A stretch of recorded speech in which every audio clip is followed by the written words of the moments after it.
cuori, dice la gioia di averti tra noi, donando al mondo la sua presenza, saremo il tuo ideale per l'eternità. Najdrahší, a je tu vrcholná chvíľa. Mala by som vám teraz niečo povedať o jednej veľmi krásnej a veľmi dôvernej veci. Ide totiž o skúsenosť svetla, ktoré hnutie dostalo v roku 1949, teda pred mnohými rokmi, v prvých časoch ideálu. A čo znamená rok 49? Bola to milosť. Mimoriadna milosť, ktorú nám dal Boh, aby sme v to nielen verili, ale aby sme to určitým spôsobom videli aj týmto zrakom, skôr zrakom duše, ale ako keby to bolo týmito očami. Sú to milosti, ktoré Boh zosiela zakladateľom. Niektorí zakladatelia dostali tieto milosti, pretože mali založiť vo svete čosi veľké a na to treba mať veľmi silnú vieru. Preto Duch Svätý im ju posilnil milosťami, ako bola aj tá, čo sme dostali my v 49. roku, že sme videli, kde sme. Mala som vtedy 29 rokov, dalo by sa povedať, že som bola vo veku Jen. Ja som sa raz stretla s jedným pánom. Bol to poslanec. V Taliansku známa osobnosť. Napísal asi 100 kníh. Nebol len žurnalista, lebo pracoval aj v oblasti ekumenizmu. Písal životopisy svätých. Napísal napríklad krásnu knihu o svätej Kataríne. Skrátka, bola to veľká osobnosť. A práve on má niečo spoločné s našou históriou, pretože túto skúsenosť sme neprežili len ako jednotlivci, ale zažili sme ju spoločne, pretože naša spiritualita je komunitná. Kráčame k Bohu spoločne. Ak nemáme s druhým Ježiša uprostred, nemôžeme ísť k Bohu. Teda bolo to takto. Ja som o tom napísala. Prešlo 5 rokov od začiatku nášho hnutia a my sme už pochopili niektoré oporné body našej spirituality. Už nejaký čas sme boli sústredené na nový bod, na slovo, na Božie slovo. A žili sme ho neuveriteľne intenzívne. Slovo Božie do nás tak hlboko prenikalo, že spôsobovalo zmenu nášho zmýšľania. A namiesto nášho ľudského zmýšľania nastupovalo Božie zmýšľanie. Ľudské je nemilovať nepriateľa, božské je milovať nepriateľa. Ľudské je milovať blížneho menej než seba, božské je milovať ho ako seba. Evanjelium do nás prenikalo a spôsobovalo úplnú revolúciu. Menilo totiž nielen naše zmýšľanie, ale aj u tých, s ktorými sme boli v kontakte. Spomínam si, že posledné slovo, ktoré sme žili, na ktoré sme sa zamerali, bolo: Bože môj, prečo si ma opustil? Je to veta z Evanjelia, ktorú vyslovil Ježiš a ktorá vyjadruje, že Ježiš v tej chvíli stratil všetko. Svoju matku, svoj život, svojich učeníkov, všetko. Stratil aj pocit svojho spojenia s Bohom. Boh ho samozrejme neopustil, on však mal tento dojem. Ježiš sa zredukoval na nič, z lásky k nám. Žili sme toto slovo, toto nič a žili sme druhého, lebo keď žiješ druhého, si nič. Čiže žili sme takto. Boli sme ponorení do týchto myšlienok, keď sme sa rozhodli, že si pôjdeme oddychnúť do hôr. Bolo leto. Keď sme prišli tam hore, pridal sa jeden nový jav, ktorý som nikdy predtým nezakúsila. Mala som pocit, že chápem, a zda vďaka špeciálnej Božej milosti, prítomnosť Boha za všetkými vecami. Lebo Boh je za všetkým, všetko udržiava.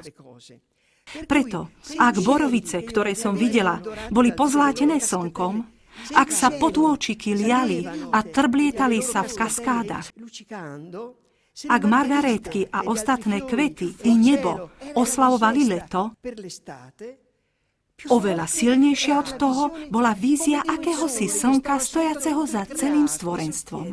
Verím, že som videla určitým spôsobom Boha, ktorý to všetko udržiava a riadi.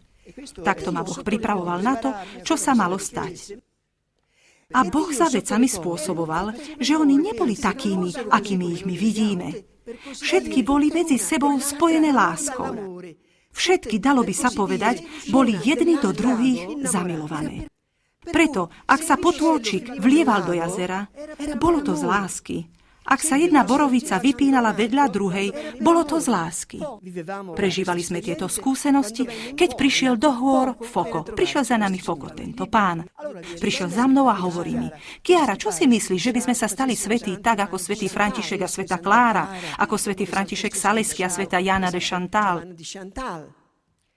Ja som tomu v tej chvíli nerozumela. A to preto, že som nechápala, prečo by sme sa mali stať svätými dvaja. Pretože pre mňa bolo pochopiteľné, aby všetci boli jedno. Nie dvaja jedno, ale aby všetci boli jedno. Zároveň sa mi zdalo, ako by vo Fokovi účinkovalo čosi, čo by sa nemalo stratiť. Preto som mu povedala: Vieš čo, ja nie som za jednotu dvoch. Ja chcem, aby všetci boli jedno. Urobme teda takto. Zajtra pôjdeme na omšu a na prijímanie. Ja Ježišovi, ktorý po prijímaní vstúpi do môjho srdca a vstúpi aj do tvojho srdca, poviem: zjednoť ma s Fokom tak, ako vieš ty sám. Lebo ja neviem, ako. A ty povedz to isté. Zjednoť ma s Chiarou, ako vieš ty sám. A urob to tak, aby na mojom nič, na tejto vzájomnej láske, si bol ty, ktorý utvára tento zväzok. Vykonali sme to a vyšli z kostola.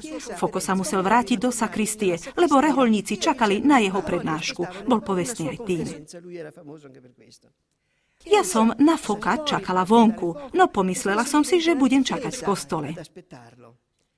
Chcela som sa tam modliť k Ježišovi v Eucharistii, ukrytému vo svätostánku, aby som mu povedala: Ježišu, ale nemôžem. Ten Ježiš, ktorý bol vo svätostánku, bol aj tu, vo mne. Bola som ním, stotožnená s ním. Bola som druhý on. Nemohla som preto volať samu seba. Uvedomila som si, že z mojich úst spontánne vyšlo slovo Otče, ktorým som sa obracala na Boha Otca. A v tej chvíli som sa ocitla v Trojici, v Otcovom lone. A Otcovo lono sa javilo očiam mojej duše, však ako by som to videla fyzickým zrakom, doteraz to tak vidím, ako nesmierna priepasť. Kozmická priepasť. A všetko bolo zlato a oheň. Hore, dole, vpravo, vľavo. Vstúpila som do nestvoreného, do toho, čo nebolo nikdy stvorené, pretože Boh je počiatok všetkého. Stvorené ostalo mimo nás. My, Foko a ja, sme vstúpili do nestvoreného. To, čo bolo v raji, som nerozlišovala, no nerušilo ma to. Bolo to nekonečno, áno, ale ja som sa cítila doma. Zdalo sa mi, že chápem, že ten, kto mi vložil na pery slovo Otče, bol Duch Svätý. A že Ježiš Eucharistia vo mne a Fokovi skutočne pôsobil ako puto jednoty medzi mnou a Fokom, lebo sme boli ničím. Ja som bola nič, on bol nič, Ježiš Eucharistia, zostal iba Ježiš. Na ničote nás dvoch zostal iba on. Foko medzi tým vyšiel z kláštora a ja som ho pozvala, aby si sadol so mnou na lavičku blízko potoka. A tam som mu povedala: Vieš, kde sme? A vysvetlila som mu, čo sa mi prihodilo. V tichosti ma počúval. Potom sme sa vrátili domov. Doma som našla Fokolarinky, pripravovali obed, ktoré som veľmi ľúbila. Všetko som im porozprávala a povedala im: Príďte aj vy zajtra do kostola a urobíme ten istý pakt, na našom nič, lebo milujeme druhých. Povedzte Ježišovi v Eucharistii, aby on uzavrel pakt jednoty medzi nami všetkými, s Fokom, mnou, so všetkými nami. Aj oni tak urobili. A ja som ihneď uvidela v Otcovom lone maličkú skupinku osôb. Aj oni tam vstúpili. Boli tam vo vnútri. Videli sme, čím je krst a viera v skutočnosti. Ja som to videla. A tam vo vnútri sme boli 2 mesiace žen. A v Otcovom lone sme odhaľovali jednu nádheru za druhou. Videli sme aj plán, ktorý má Boh s našim hnutím. Bol to naozaj život v raji. Tam sa skutočne dá naučiť sa všetkému, čo treba pre život. Naučíš sa skutočne žiť.